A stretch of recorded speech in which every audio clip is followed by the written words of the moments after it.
Perkenalkan diri, saya Nashwa Nadita, saya sebagai narator. Perkenalkan, nama saya Fitri Amelewati sebagai ayah Alma. Perkenalkan, saya Salma Aziza sebagai bunda Alma. Perkenalkan, saya Rasyatul Alia sebagai Alma. Perkenalkan, nama saya Nurul Jana sebagai mama Alma. Perkenalkan, nama saya Omer Setiati, saya sebagai Alma. Perkenalkan, saya Dede Rashida sebagai dokter.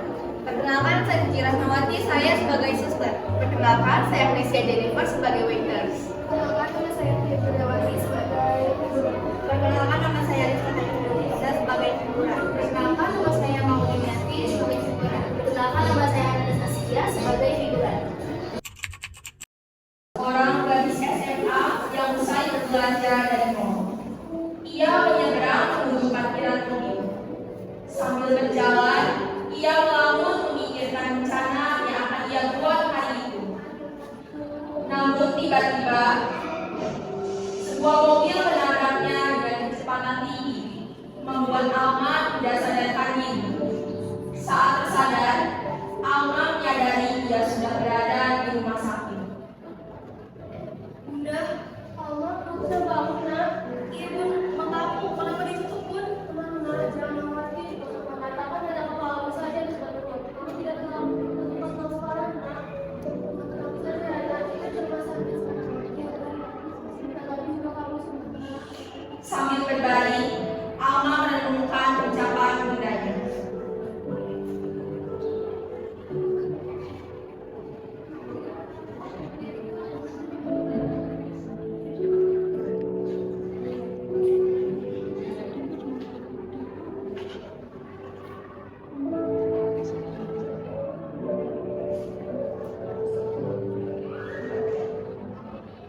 Dua hari ini, Alma berada di rumah sakit.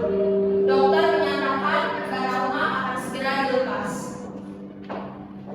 Kalau masalah siang, Ibu, anak-anak, hari ini jadwalnya berbuka ya. Soalnya kita di bangunan dulu ya, Dek.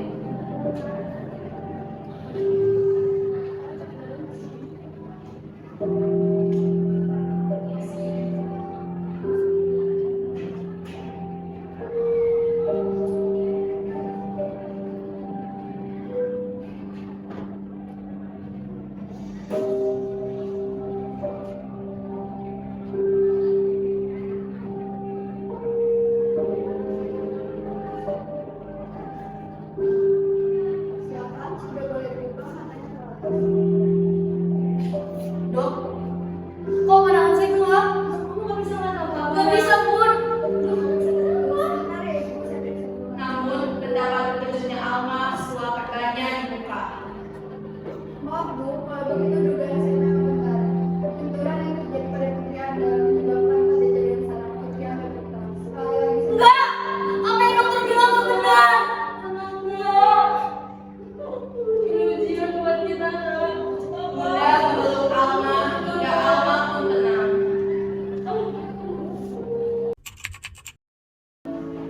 Sebulan berlalu, Alma selalu berada di rumahnya. Ia merasa telah kehilangan segalanya. Semangat hidupnya, beberapa teman-teman sekolahnya, semuanya seolah lenyap begitu saja. Kecuali Albert, sahabat Alma.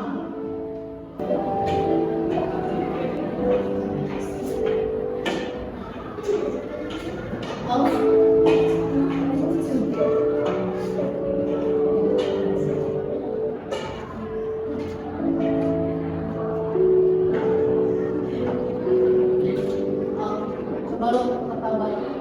Aku tahu kamu masih sendiri sama orang ini. Tapi aku akan tetap sama kamu.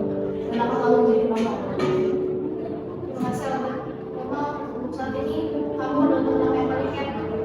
Aku harus nggak tahu gimana lagi menjalani semua aku yang keluar dari bulan ini. Semangat kita juga banget. Iya, aku ngerti. Tapi kamu tetap optimis dan jangan serius begini ya. Alma melamun membayangkan masa lalu dan masa sekarang. Bisa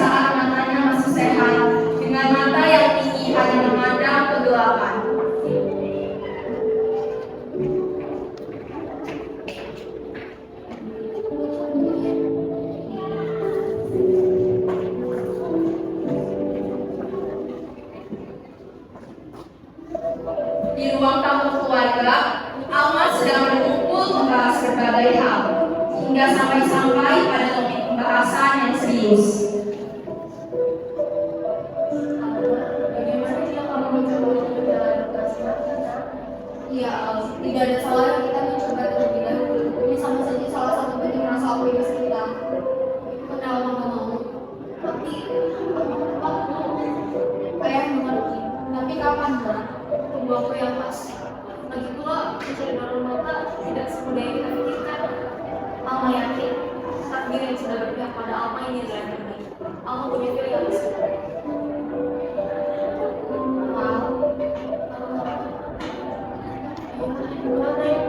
Yang tenang ya Bu. Alma melamun. Alma, ayah dan bunda sama-sama terdiam dengan pikirannya masing-masing.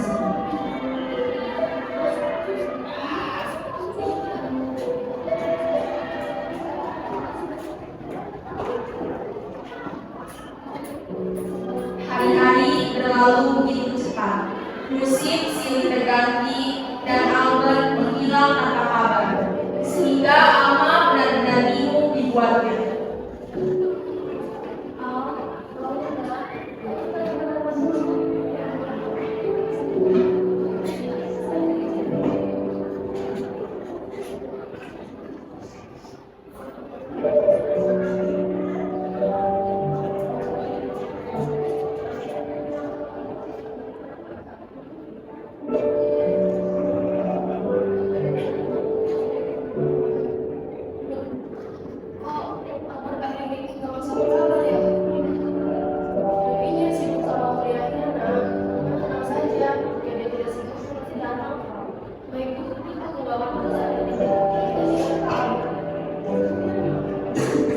Alma pun menjadi tenang setelah mendengar apa yang bundanya katakan tentang Albert. Tak lama kemudian terdengar ada sebuah telepon yang membuat Alma mempunyai firasat buruk yang akan terjadi. Itu handphone siapa?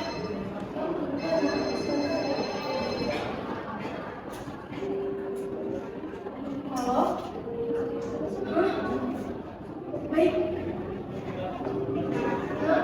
Buat saya kalau banyak Albert ternyata aku tadi di rumah sakit nak. Sekarang ini di rumahmu. Apa yang terjadi dengan Albert Bun? Kenapa dia di rumah sakit? Kita juga tidak tahu. Makanya kita sekarang ke rumah sakit. Bunda dan Alma pun segera pergi ke rumah sakit dengan penuh rasa kekhawatiran.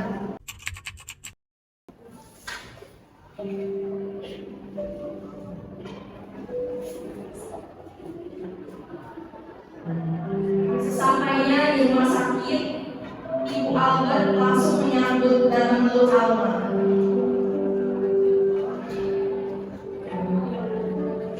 Lalu apa yang dikatakan kedua orang tua Albert membuat Alma seraya bulu mata. Albert ternyata mengidap kanker otak sejak lama.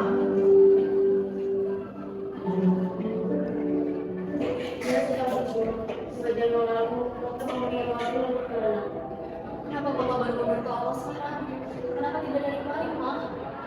Rupanya mamanya ingin memberitahu aku Alma. Tetapi Albert yang melakukan sekarang saat aku mengetahuinya. Karena sekarang sudah terlalu tidak tenang. Aku Albert sangat sedih. Kita ketahui saya Alma masih tidak mempercayai kondisi yang terjadi pada Albert selama ini. Padahal Albert yang selalu saja berrazia dan seolah tidak punya beban. Tapi ternyata kesulitannya lebih banyak daripada yang Alma alami. Alma pun menyesal karena selalu mengeluh terhadap kebutaannya selama ini dan menyadari ada yang lebih menderita darinya, yaitu Albert. Betapa sedihnya Alma karena dia tidak bisa menemani Albert yang sedang menderita tersebut.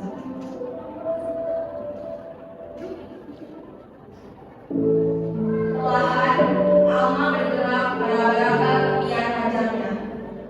Alma berhasil meraih tangan kanan Albert, lalu Alma menggenggamnya. Terjadilah keajaiban itu. Tiba-tiba Alma terbangun dan menggenggam kembali tangan Alma. Suaranya dimulai dengan suara yang terdengar begitu lirih, berselingan dengan rintik kesakitan.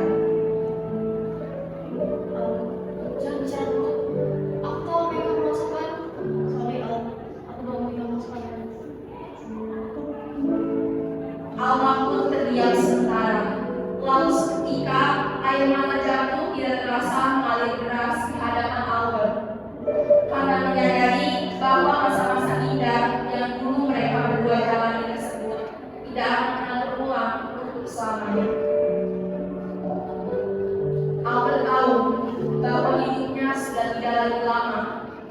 Ia pun memberitahukan perasaannya yang selama ini ia sembunyikan pada Alma. Allah, Aduh, sebenarnya mungkin aku sudah tertutup, tapi aku suka sama kamu, Allah. Aku sayang sama kamu betul. sebenarnya aku juga sama. Aku suka sama kamu. Aku tahu Allah bisa.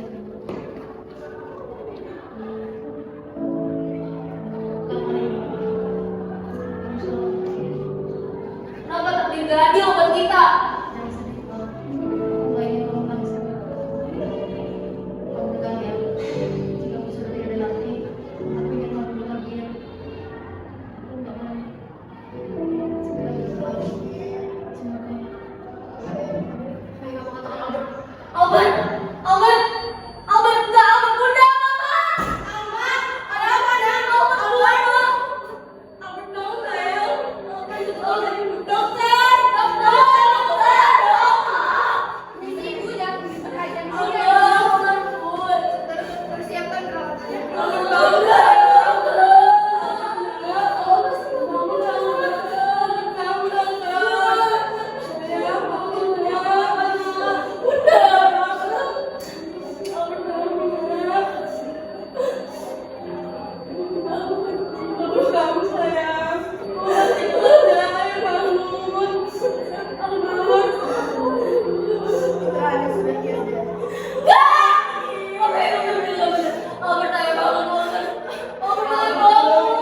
Dunia untuk selama-lamanya. Jalani semua tidak tahan lagi oleh Alma, dan Alma sebagai Albert yang berada di rumah sakit tersebut.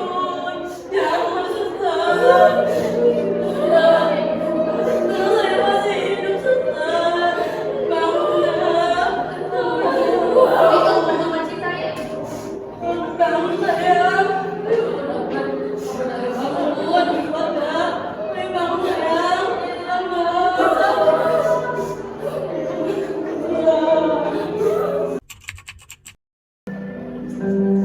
Setahun sudah berlalu. Albert berpesan kepada orang tuanya bahwa setelah meninggal nanti ia ingin matanya diberikan kepada Alma. Albert ingin Alma menjalani operasi mata dan memperoleh penglihatan Alma kembali seperti semula. Berkat doa dari keluarga serta orang terdekatnya, Alma pun berhasil menjalani operasi tersebut yang menjadi harapan terakhir dari Albert.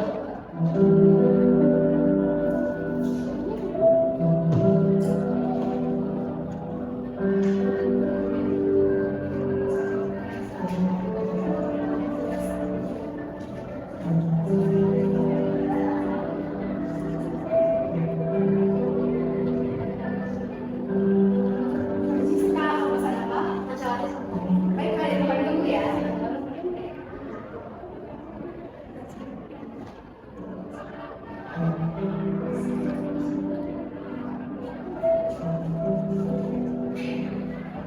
Ini Kak pesanannya. Terima kasih.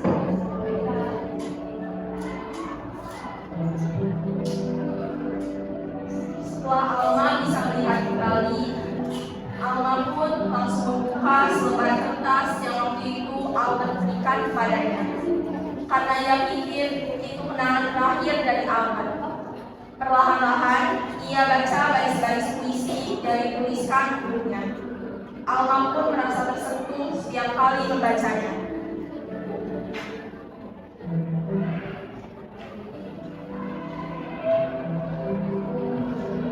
Untuk menuju saya di sini di taman ini bersama bawa-bawa makan menanti sepenuh kerinduan sampai tak sadari matahari telah menjelma bulan, lalu sungai-sungai pun berlalu kelak malam. Dan saat ini, aku jadi benar-benar percaya bahwa janji tak boleh diingkari. Dan aku telah memberikannya. Walau akhirnya dengan rasa nyeri, aku pergi meninggalkanmu.